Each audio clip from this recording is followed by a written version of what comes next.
Yan po, pagtanggal ng polishing screen natin. So unahin po natin yung mga B-bolt niya sa likod, tanggalin lahat. So pag naka-remove na lahat, sunod naman po natin itong part na to. So niluwagan ko na lang po lahat ng tumilyo niyan para mas mabilis tayo. Ayan.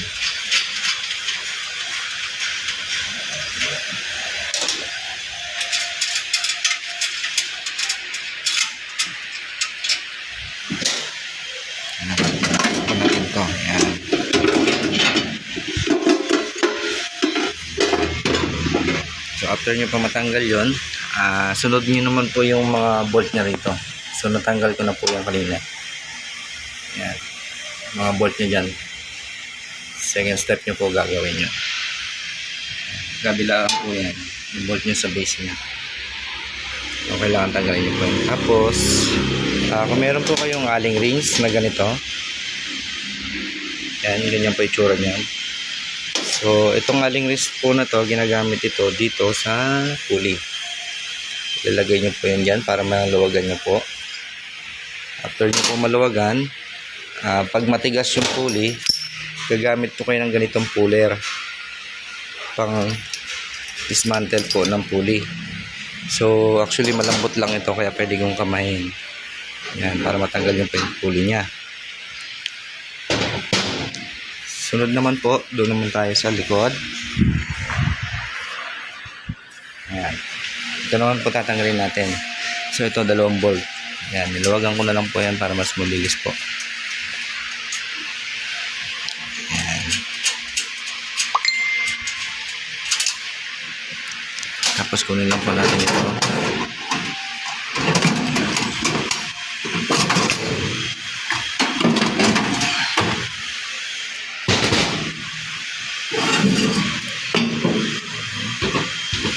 So after nyo po ma-remove lahat, pwede nyo na po itong hatakin papunta rito.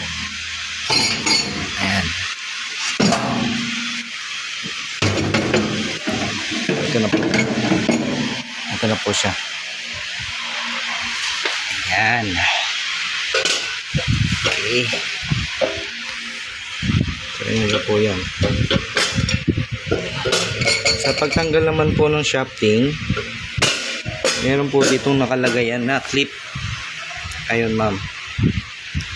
So tatanggalin nyo po yung lock na yan para mailabas nyo po yung shafting. So ang gagawin po natin, pupukpukin po natin ito. Pupukpukin po natin yan papunta ron, paatras. Paatras po Ay, tama ba?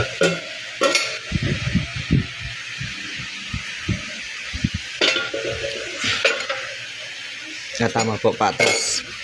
Papunta po doon sa likod dito. Papunta po doon. Ayan.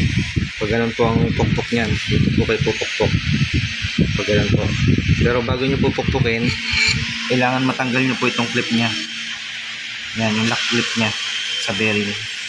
Kasi kahit anong pukpok nyo po, pag di nyo po tinanggal yan, hindi po yan lalabas.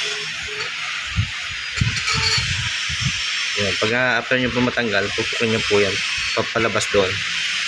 So yun lang po yung pag-remove yan. Thank you.